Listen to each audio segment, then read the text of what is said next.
ओम श्री विष्णुवे नमः। सनातन धर्मानुरागी सज्जन वृंद, भक्तगण, आज का यह विशेष संध्याकालीन सत्र वैशाख महात्म्य पर आधारित है। कुछ भक्तगण और सज्जन वृंद, सनातन धर्मानुरागी इसे जानना चाहते थे। जगत जननी भगवती माता रानी की प्रेरणा से वैशाख महात्म्य के बारे में इसमें बताया जाएगा।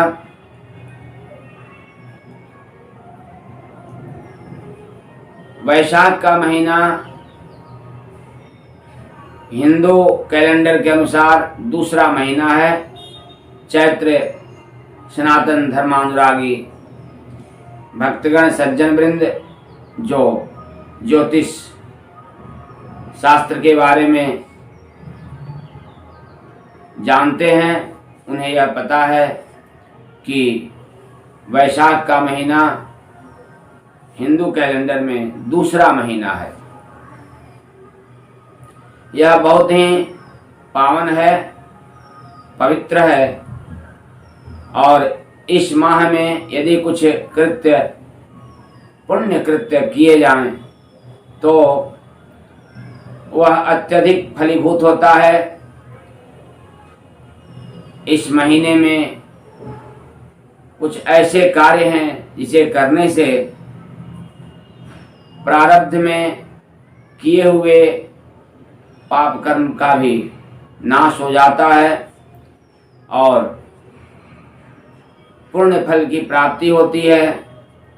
संपूर्ण मनोकामनाएं पूर्ण होती हैं, कष्ट दूर होता है, ऐश्वर्य की प्राप्ति होती है, मंगल होता है। यह महीना विष्णु को अर्पित है। भगवान विष्णु का एक नाम है माधव। हमारे ऋषियों ने वैशाख महीने को माधव मास कहा है। इसमें भगवान विष्णु की विशेष पूजा अर्चना करने से अत्यधिक पुण्य फल प्राप्त होता है, पाप का नाश होता है और मनोकामनाएं पूर्ण होती हैं। सभी प्रकार के सभी कष्ट दूर हो जाते हैं और ऐश्वर्य की प्राप्ति के साथ साथ संपूर्ण रूप से मंगल होता है। कुछ कार्य इस प्रकार से हैं। अभी तो वैशाख मास के कुछ दिन ही बीते हैं। शेष दिनों में भी यदि आप यह कार्य करते हैं तो आपके कष्ट दूर होंगे, आपकी संपूर्ण मनोकामनाएं पूर्ण होगी, ऐश्वर्य की प्राप्ति के साथ साथ आपका मंगल होगा। इसमें कोई दो मत नहीं है। कार्य भी कोई कठिन नहीं है। कार्य यह है कि आप सूर्योदय से पूर्व जगकर नित्य क्रिया से निवृत्त होकर सूर्योदय से पूर्व ही स्नान कर लें। स्नान करने के पश्चात भगवान भास्कर को अर्घ्य अर्पित करें। अर्घ्य अर्पित करने का नियम यह है कि आप तांबे के पात्र में जल लें, उसमें लाल फूल यदि उपलब्ध हो तो डाल लें, नहीं उपलब्ध हो तो कुमकुम यानी रोड़ी को आप रोड़ी से अक्षत को थोड़ा सा रंग कर अक्षत के कुछ दाने उसमें डाल दें। रोड़ी से रंगा हुआ अक्षत उसमें डाल दें, या सबसे अच्छा होगा आप लाल पुष्प यदि उपलब्ध हो जाए तो उसे डाल दें। इसमें आप अड़हुल का फूल या गुलाब का फूल का प्रयोग कर सकते हैं। और उससे भगवान भास्कर को अर्घ दें।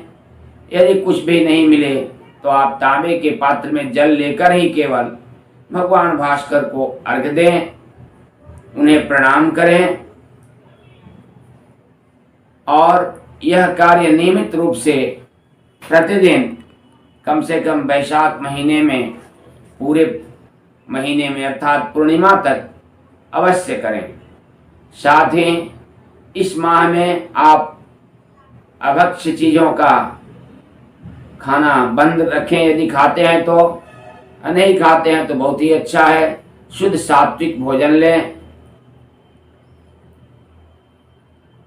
शाकाहार का प्रयोग करें, नॉनवेज नहीं खाएं, यानी मांसाहार का प्रयोग न करें, शुद्ध सात्विक भोजन करें। यदि आप छोड़ सकते हैं तो इस माह में लहसुन प्याज भी छोड़ दें। अन्यथा नहीं छोड़ सकते हैं तो लहसुन प्याज खाएं, परंतु मांसाहार का प्रयोग एकदम न करें। और लहसुन प्याज का भी प्रयोग बृहस्पतिवार और रविवार को न करें तो और ही अच्छा होगा। इसके साथ साथ आप कुछ गरीबों में आप यथाशक्ति दान करें। साथ ही संध्या गायत्री करने वाले, शुद्ध आचरण वाले ब्राह्मणों को भी दान करें। अपने शक्ति के अनुसार तो अत्यधिक पुण्य फल की प्राप्ति होगी। आप पानी पिलाने की व्यवस्था कहीं कर सकते हैं, सड़क पर जहाँ से राहगीर ज़्यादा आते जाते हैं, तब और पुण्य आपको मिलेगा। इस माह में प्याऊ लगाना अर्थात पानी पीने की व्यवस्था करना, वैसे स्थान पर जहाँ से होकर लोग गुजरते हैं और उन्हें पानी पिलाना अत्यधिक पुण्य का कार्य है। साथ ही यदि इस माह में सुबह सूर्य को अर्घ देने के बाद ओम माधवाय नमः इस मंत्र का जप यथाशक्ति यथासंभव किया जाए, कम से कम 28 बार, और अधिक से अधिक आप जितना कर सकते हैं पूर्व की ओर मुख करके अपने पूजा स्थल पर बैठकर आप कर लें। यदि आपके घर में बाल गोपाल हैं अर्थात भगवान कृष्ण की बाल मूर्ति है तो उन्हें पीला पुष्प अर्पित करें। यदि आप शालिग्राम भगवान को रखे हैं तो पंचामृत से स्नान कराएं। पुनः शुद्ध जल से स्नान कराने के पश्चात उन्हें तुलसी दल अर्पित करें। पीला फूल यदि संभव हो तो अवश्य अर्पित करें। अर्थात कहने का अभिप्राय यह है कि भगवान विष्णु के किसी भी रूप की आप सुबह सूर्य भगवान को अर्घ देने के बाद पूजा करें, उन्हें स्नान आदि से उन्हें स्नान कराएं तथा उन्हें पंचामृत से स्नान कराएं, फिर शुद्ध स्नान कराएं जल से। तत्पश्चात उन्हें चंदन लगाएं और पीला पुष्प अर्पित करें, तुलसी दल अर्पित करें। यदि ये सब संभव नहीं है तो आप कम से कम पूर्वाभिमुख बैठकर 28 बार ओम माधवाय नमः मंत्र का जाप कर लें। यदि इससे अधिक कर सकते हैं तो बहुत अच्छा। इतना कार्य करने मात्र से आपको शुभ पुण्य फल की प्राप्ति होगी, आपको ऐश्वर्य की प्राप्ति होगी, आपकी दरिद्रता मिटेगी, माँ लक्ष्मी प्रसन्न होंगी और आपके संपूर्ण कष्ट दूर हो जाएंगे। आपके पूरे परिवार का मंगल होगा, इसमें कोई संदेह नहीं है। संक्षिप्त में आपको कहा जा सकता है कि वैशाख मास में सूर्योदय से पूर्व स्नान करें, तत्पश्चात भगवान भास्कर को अर्घ दें। उसके बाद यदि संभव हो तो भगवान विष्णु की पूजा करें और ओम माधवाय नमः मंत्र का कम से कम 28 बार जप कर लें। तत्पश्चात अपना कार्य करें, कोई दिक्कत नहीं है। यदि आपको संभव है तो गरीबों को कुछ दान दें, उन्हें वस्त्र दें, उन्हें अन्न दें। अन्न दान का भी इस महीने में बहुत ही महत्व है। प्याऊ लगाएं, अर्थात पानी पीने की व्यवस्था वैसे स्थान पर करें जहां से अधिक लोग गुजरते हैं।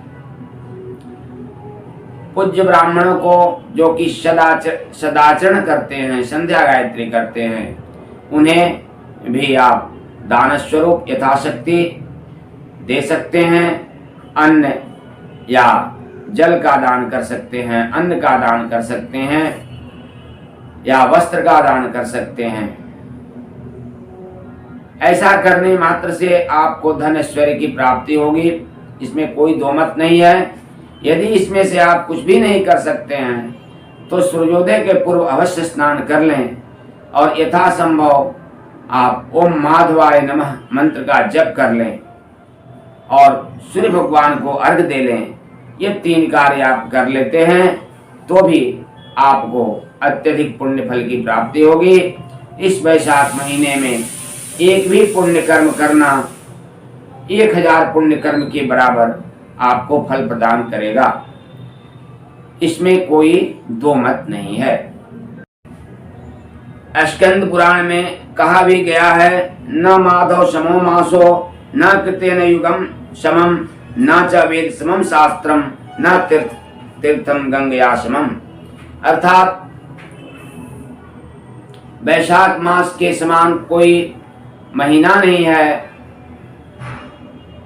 और शतयुग के समान कोई युग नहीं है, वेद के समान कोई शास्त्र नहीं है तथा गंगा के समान कोई तीर्थ नहीं है। अर्थात स्कंद पुराण में वैशाख मास की महिमा अत्यधिक बताई गई है। इसलिए इस माह में जो भी पुण्य कार्य आपको बताया गया है वह अवश्य करें और भगवान विष्णु की कृपा आप प्राप्त करें और सभी का जीवन मंगलमय हो, सबको धन ऐश्वर्य की प्राप्ति हो, भगवान विष्णु के साथ साथ माँ लक्ष्मी भी प्रसन्न रहें, सबकी मनोकामनाएं पूर्ण हो। इस निमित्त इस वैशाख महात्म्य के बारे में आपको बताया गया है। आप सभी सनातन धर्मानुरागी सज्जन वृंद भक्तगण से अनुरोध है कि वे अवश्य इस सहज कार्य को करके वैशाख महीना में आप पुण्य फल प्राप्त करें, अपना मंगल करें, अपने परिवार का भी मंगल करें और सुख शांति का जीवन यापन करें। इसी निमित्त इस वैशाख महात्म्य के लिए इस सत्र को समर्पित किया गया है। आज के लिए बस इतना ही, शेष अगले सत्र में। तब तक के लिए सबको साधुवाद एवं कोटिशः प्रणाम।